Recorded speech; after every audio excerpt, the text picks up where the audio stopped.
Welcome to the DFS Army YouTube channel. I am Razzle11, or on Twitter you can find me at Razzle11Grinds. Gonna take a look at some pitching for today. Today being Friday, the 28th of April. We have a pretty strong main slate, but as we can see here in our weather station, we have a lot of weather going on this evening. So uh, it is going to make it a smaller main slate, most likely. Hopefully, some of these games get postponed early, so that we don't have to be glued to everything. The nice thing is, most of them are the early games for us, so we should have an idea as we're building out our lineups or our MME build. So, but yeah, we see four games with a strong chance of rain being involved. So we got New York, Washington, Detroit, and Minnesota are the troublesome weather spots. Then we see a couple more that are colder, with some wind blowing in. Um, Really shocking to see the Boston um, hitter pitcher rating with the air density. I'll get into that in a minute, but let's take a look at some of the pitching. At the top, we're going to have Jacob DeGrom, 11.5K on DraftKings. It's definitely up there. Highest price he's been all year. He was actually 2K cheaper than this at one point, which is strange. But taking on a Yankees team that can strike out quite a bit, and Aaron Judge just left yesterday's game with hip discomfort. I would I would be pretty shocked if he's in the lineup right away, especially against DeGrom. I would think the Yankees want to give him at least a game to rest.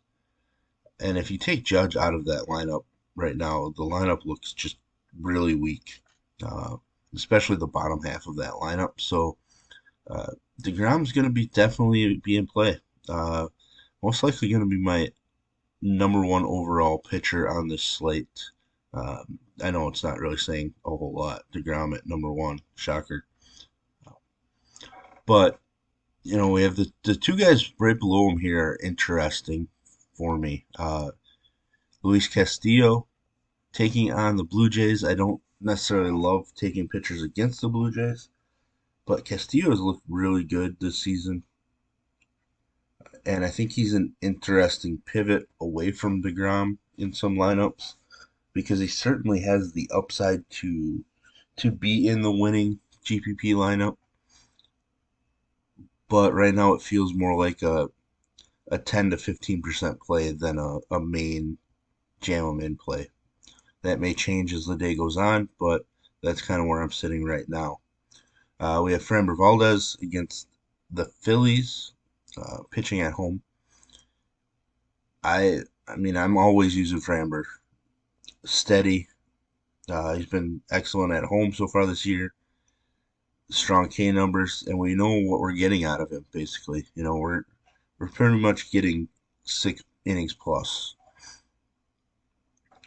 The home runs have been an issue over the last couple starts, but uh, those just happen. He generally doesn't allow a ton of base runners. The 5 walks against Pittsburgh is really shocking to me, but I think he's going to be in a pretty strong spot. Uh, at 10K, I think it's probably the correct price point for him.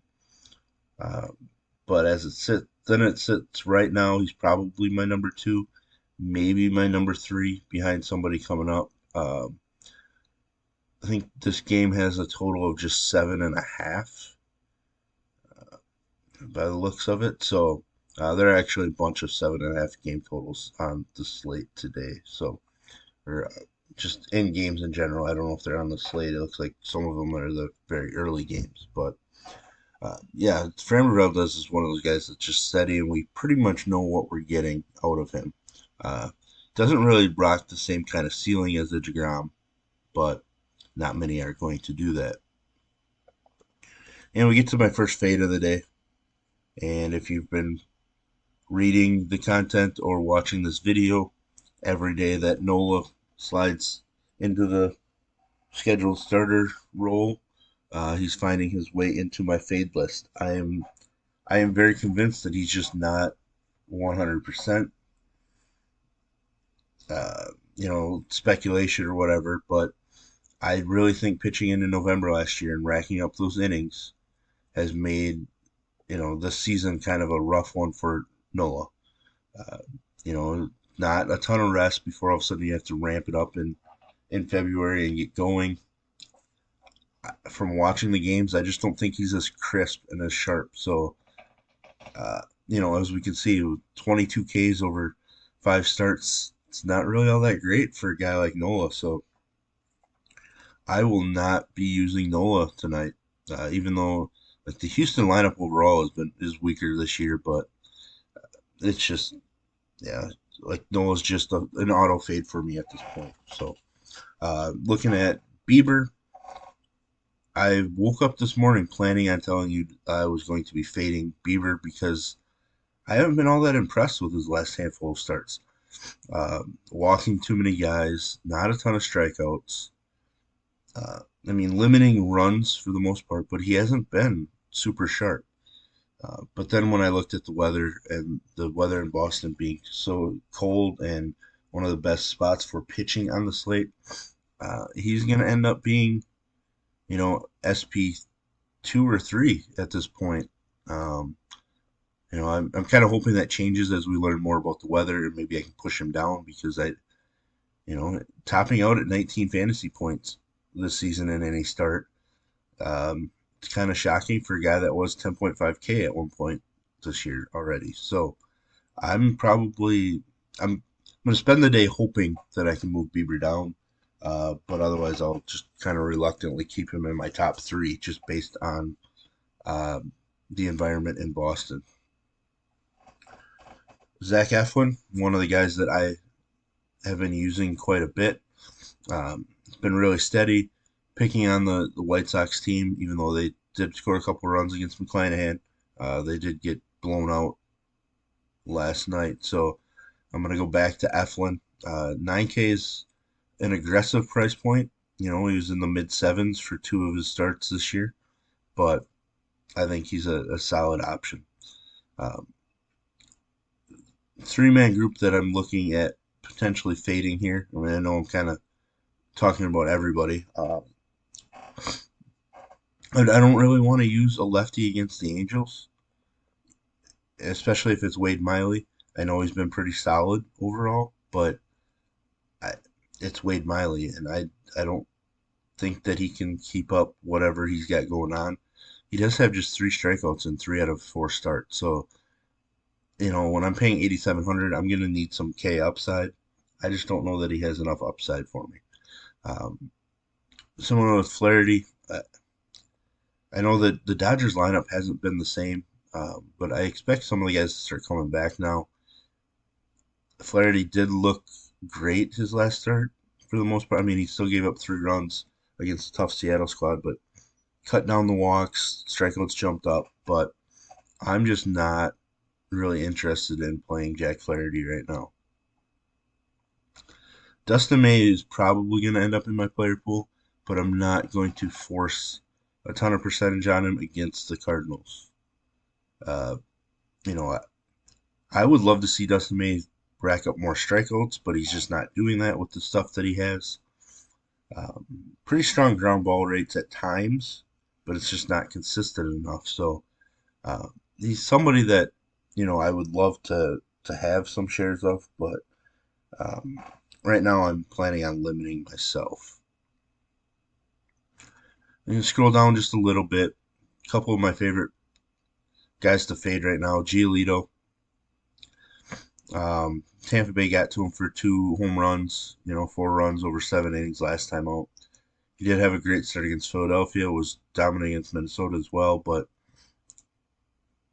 other than that, he's been just so-so and racking up pitches the last 3 starts. I just don't really like it. Don't like the spot. Not really going to pick on Tampa Bay, so Giolito for me seems like an easy fade. Alec Manoa, another guy that I've been, I started out on him this season because everybody talked about, betting him to be the Cy Young winner in the AL. Was great against Kansas City. Had a great matchup against Detroit as a super chalky play, and couldn't figure it out. Um, Struggled against Tampa Bay, which most pitchers are doing. Came out and dominated against the Yankees, despite them losing the game. So I think people are going to look at that and be back on the Manoa train at just 6,900. I think I'm going to be off of him because I think his ownership is going to jump up. I haven't looked at any numbers. I am going to kind of be reluctant to join in on the Manoa train until I see it for multiple starts at this point. Two names that I'm, kind of still considering. Well, Rich Hill would have been somebody, but with the weather in Washington, I'm worried. But he's thrown the ball really well for a guy that's 75 years old. I really have no idea, but it's a great matchup. Um, but the weather. Kyle Freeland, it's really dangerous, right? Pitching in Coors. Um, but as we see on the weather station, it is going to be cooler. The wind's blowing in strong. Uh, I know the air density, hitter ratings are up there, so it is worrisome. But I mean, Freeland's obviously pitched in Coors a lot. His two best starts this season are his best one, and then his third best came at home. So I think it's possible for him to have a solid outing, and I don't mind a 5 to 10% share of Freeland in your MME build. So there we have it. There's a look at today's pitching options, a little longer video. Uh, if you like what I'm doing, please hit the like button, hit the subscribe button, turn on the notifications so that you don't miss a video from the DFS Army group of content creators. And if you like what you see and you want to join us at DFS Army, you can use promo code RAZ for 10% off. I'll put links in the description below. And as usual, best of luck, everybody.